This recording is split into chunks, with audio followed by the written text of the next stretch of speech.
right now, and it's my pleasure to bring to the stage. It's my pleasure to bring to the stage Mr. Arun Gandhi, who is the fifth grandson of Mahatma Gandhi. And I was reading a brief snippet of his bio, and he grew up in apartheid South Africa.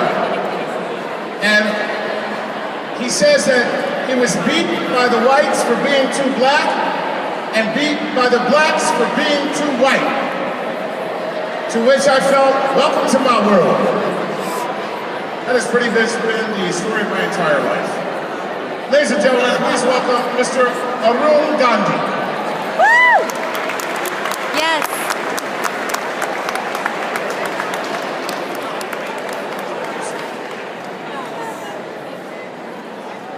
Good evening and thank you very much.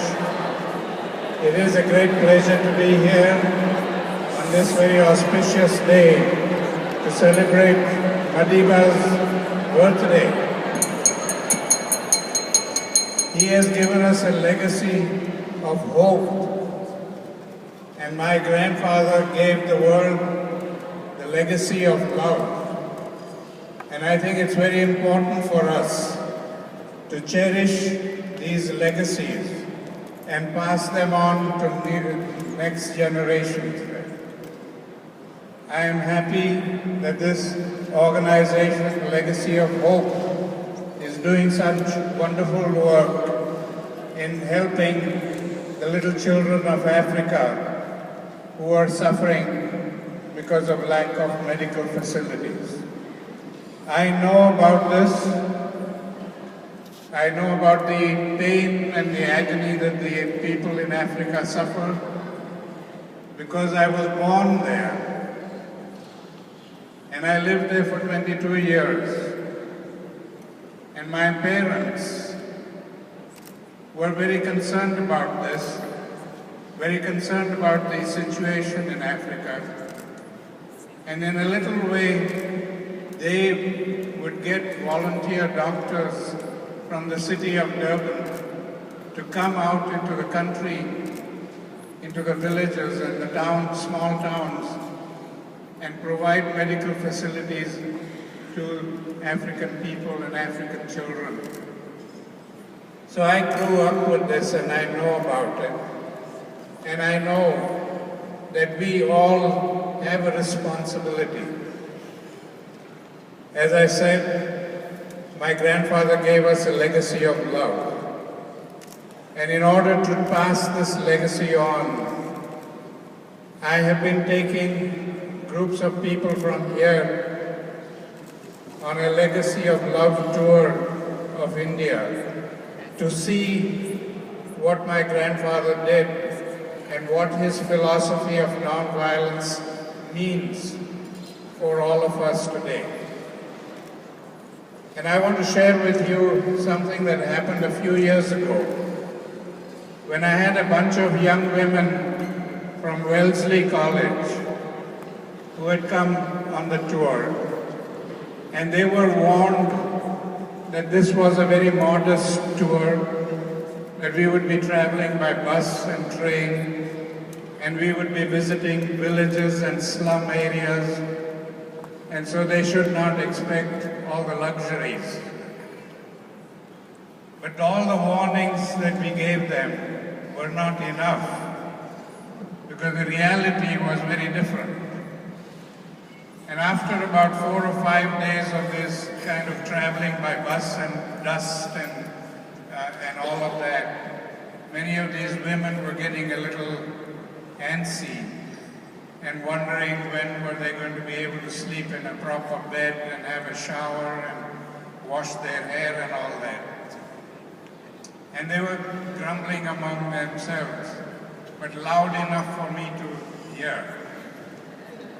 And it was fortunate that on the 5th day, we reached the city of Ahmedabad, where somebody had opened a 5-star hotel that year. And to promote the hotel, they were giving the rooms at half the rate. And so our agent got us rooms in that hotel. And I remember the day when we were standing and lying in the lobby waiting for our rooms to be assigned to us. And all of these women were so excited because finally they saw something that they could identify. They saw the luxuries that they were accustomed to. And they were all thrilled about how they were going to sleep in a proper bed and how they were going to have a proper shower and wash their hair and all that. Until they went to their rooms. And when they went to their rooms and looked out of the window, they saw the poverty below the window. They saw poor people living in inhuman conditions right below their window. And they came back looking for me and they said, Mr. Gandhi, we have to move from here. We feel guilty sleeping in this luxury when those people are living in that kind of inhuman situation. And I told them, I said, no, we are not going to move from here. We are going to stay here. And every day that we are going to stay here, you're going to look out of that window. Because this is the reality of the world. What we enjoy here in the United States and in the Western countries is five-star luxury. But there is another part of the world that lives in the misery that you see other side of the window. And here you're going to have a window to that other part of the world. And you're going to see that every morning, and I hope that it will give you some idea of what your responsibility is.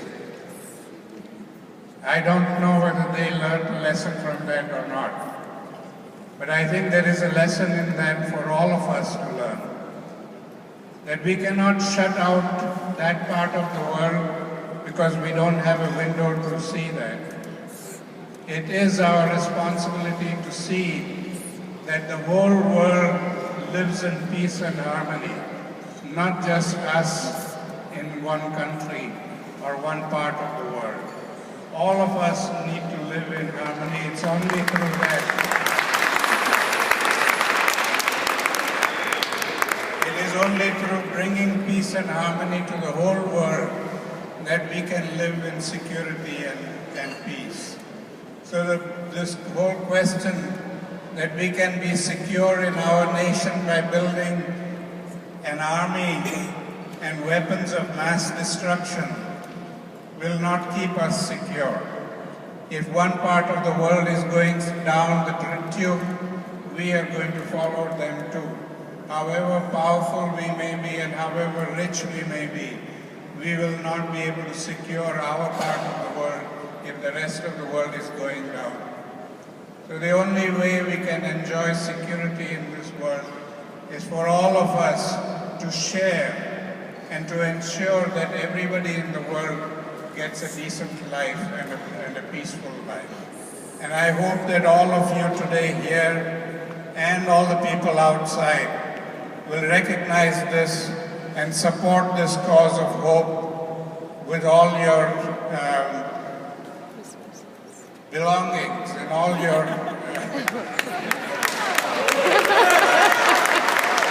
and give them everything that you can. I remember my grandfather when I was a little boy and living with him and traveling with him. At every railway station, he would have a little bag that he held out of the window for all the hundreds of people who would come to visit him or to see him at the station. They were all requested to put donations into that bag. And so today I am asking you on behalf of the Legacy of Hope that they have their bags open, and I hope that you will open your pockets and fill those bags up. Thank you very much. Woo! Yes. Arun Gandhi, ladies and gentlemen, please. Woo! Another round of applause for his very